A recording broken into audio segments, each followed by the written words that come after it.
All right. Check, check. No audio. All right. So this is an attempt to explain a few things for those who are going to do baptism for the dead for the first time, because I just had this experience again. I want to make sure my audio is working right.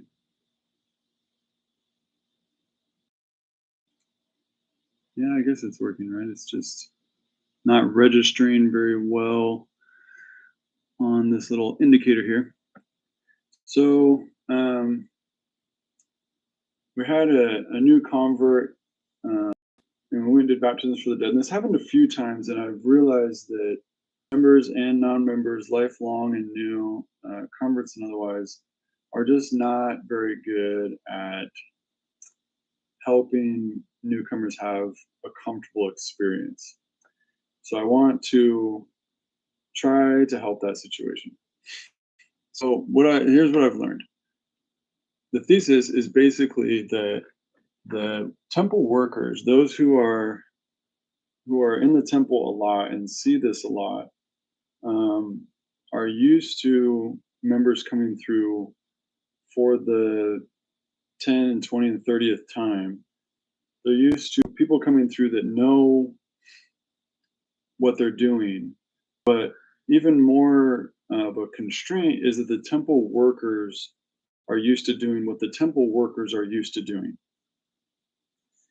So they have their routines and patterns and what they've seen over and over and over again. And if anything like deviates from that, they get pretty uncomfortable. And so here's what I've done a few times, and it works out really well, especially when everybody's on board with it. And when people aren't on board with it, it's not that big a deal. You just have to kind of like catch them up real quick. So typically what I do and what's super helpful is I over explain everything. And I talk a lot before and in the temple. And it helps people feel more comfortable, because if you don't do that, typically from what I've seen, this is what happens. It's okay, we're going to go and do baptisms for the dead in the temple. And you walk in, and the person like escorting them and guiding them maybe says a few things, but for the most part is quiet, and they're concentrated on their typical process, which is not helpful to the person who's doing it for the first time. As a reminder, when you go do baptisms for the dead for the first time, you don't get an escort. You get an escort, an assigned escort, when you go and do your first initiatory endowment, stuff like that. But you don't get an escort when you do baptisms for the dead, which is a miss. That's just a gap in the process. Just, yeah. And so what I do, well, let me tell you the story what happened this time. We told this new convert, hey, would you like to do baptisms for the dead? And he said, yes, I'm really excited. And we were texting in this group text. And we said, okay, Saturday morning, be ready, bring a change of underwear and some names.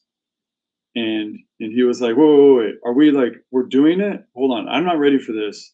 Like I don't feel comfortable with this. Sorry. And nobody in the group responded. And I was like, yeah, it's probably not the best place to try and sort that out, in the middle of group text. So on Sunday, I was with this convert, and I said, hey, by the way, we're going to go do baptisms for the dead on Saturday as a ward, as a group. And if you wanted to go, you could totally go and just like watch, just kind of see what's going on. Like, you don't have to do anything you don't want to do. But if you want, I can explain it more. And he said, yeah, that'd be great, because I don't really know what to expect. Like, nothing was explained to him before the invite. And I said, yeah, for sure. When we go do baptisms for the dead, this is what's going to happen. We're gonna go into the temple, hopefully together. But if not, there's a little waiting room, and we can all wait in there for each other. And then we'll go through the front desk together, and I will show you. I'll be with you the whole time. Like, I'll never leave you, unless if that's something that it works out for me to go do something else, or you want me to go somewhere else, whatever. Like, I don't have to be by you, but I will be by you. if that's what you would like. And so I'll be with you. And the first thing we're going to go do is go to a place where we can get clothes. So you remember when you were baptized, we gave you the jumpsuit so that you didn't have to wear your own clothes. We're going to do the same thing. You're going to get a jumpsuit, they'll ask you sizes and stuff. And then we're going to go to a changing room where you can change into the jumpsuit in like a locker dressing room area. And then after that, we'll go out to the baptism area. And again, if you wanted to just watch, where to pause this?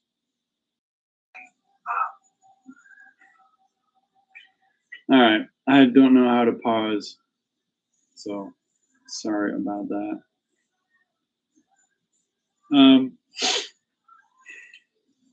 So if you just want to watch, you can just watch. You don't actually have to do anything. You don't have to get in the water. You don't have to be baptized. So at any point you just want to watch, you can just, that's fine. And I said, okay, great. It's okay. If you do get dressed and you want to get in the water, then you can pick someone to baptize you. Like I can get in the water with you and I can baptize you on behalf of those who have passed on. And if you bring your own names, which we can help you do, we can baptize you for the people, your male descendants. And he said, yeah, that'd be great. So he was on board with that. And then he said, I'm thinking about doing my parents, my mom and dad. So if I do my dad, you can baptize me. But if I do my mom, I need somebody else to do it. And I was like, yeah, we'll get a sister to stand in for your mom, and I can baptize her, or you can baptize her if you would like to do that. And he's like, oh, I don't know. And I said, that's fine. You don't have to. And I said, but if you do want to, I will help you do it. I will be in the water with you, and I will go through the whole thing with you, and we'll do it nice and slow. And if you want, you can do more names too. Just kind of however you want to do it. And he's like, okay, so he's feeling more, and he's committed to going. He's feeling more comfortable. And I check in with him a few times, and he's super excited. So we get to the temple, and there's quite a few of us, maybe 10 of us. And so we're waiting, and he's not the only recent convert. There's another recent convert there that decided that he just wants to watch. He wants to watch and witness, which was great because he showed up in jeans, sneakers, a nice white shirt, and in short sleeves. And so he had these big military tattoos that were shown and stuff. It was awesome. I'm sure the temple workers don't see that a lot. And so this recent convert that wanted to be baptized and baptized, I walked him around, was like describing kind of the process. I showed him the desk with the names and everything. And I said, okay, it's my turn to get in the water. I'm going to baptize this person, and then I'm going to have you come in the water. I'll baptize you, and then I will help you baptize someone for your mom. And he was like, okay. So we get in, and I baptized him for his dad, which he was super excited about.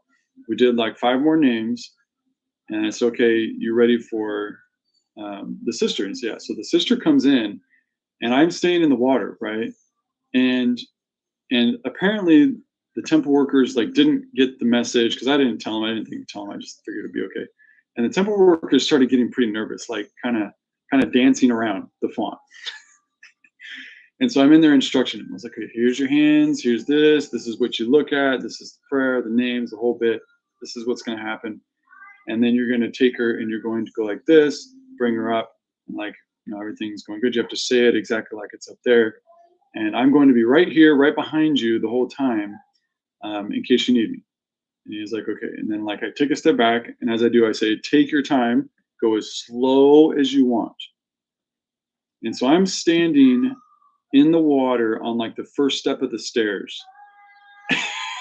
The temple worker is like, oh, do you want to get out? And I'm like, no, I don't want to get out. I'm going to stay right here. And they were kind of fidgety about it. And he does the baptism, and it was really great. And then I stepped in, and I said, okay, are you going to do more? Because there's more names if you want to do them. And he said, yeah, I'll do more. And so I stood there for a few more names, and then I stepped out. And it was great, and the whole thing went really well. But that is, I think, a pretty unique experience for a first timer going through the temple is that you get proper guidance to be able to have that kind of experience where it's not like he had a smile on his face the whole time because he was so excited and everything was known and comfortable. Even though he'd never done it before, there was sufficient explanation so that he knew what was going on.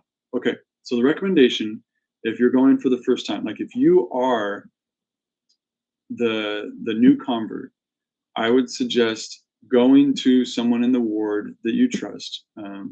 You can start with the missionaries, but try and get somebody else eventually. So if you're a brother in the ward, go to the elders quorum president and say, I want to go do baptisms, and I want someone to help me have this experience. And you can even send them this video. Say, I want to have this experience where somebody's with me the whole time and helps me understand everything. And if you're a sister, same thing. Go to the Relief Society and say, I want a sister to come with me and help me have this experience. And the missionaries typically are not going to be able to go with you, but I'm sure they can get permission. But I would recommend somebody from the ward or the branch, whatever. And if you are a member of the ward, I would just recommend doing this as best as you can. Over explain everything. Talk about the architecture, talk about the recommend desk, like why is it there's a desk and there's people. Talk about why the changing rooms and there's two sides and the oxen, and over explain everything, like why is there jumpsuits, and really try to help them have a clear experience, so that they aren't sitting there with questions in their mind that are not going to get answered. That's kind of the goal, is to answer all the questions that they're not asking. So anyway, hopefully that's helpful for somebody, because in my experience, it's hard to. It's the stereotypical experience is very curious, and yet you're left with a lot of questions, and then you answer questions over like days and weeks and months of going and trying to figure things out on your own. And it doesn't need to be like that. The gospel doesn't need to be a figure it out on your own gospel. You can get real answers to real questions. So hopefully that helps. See you.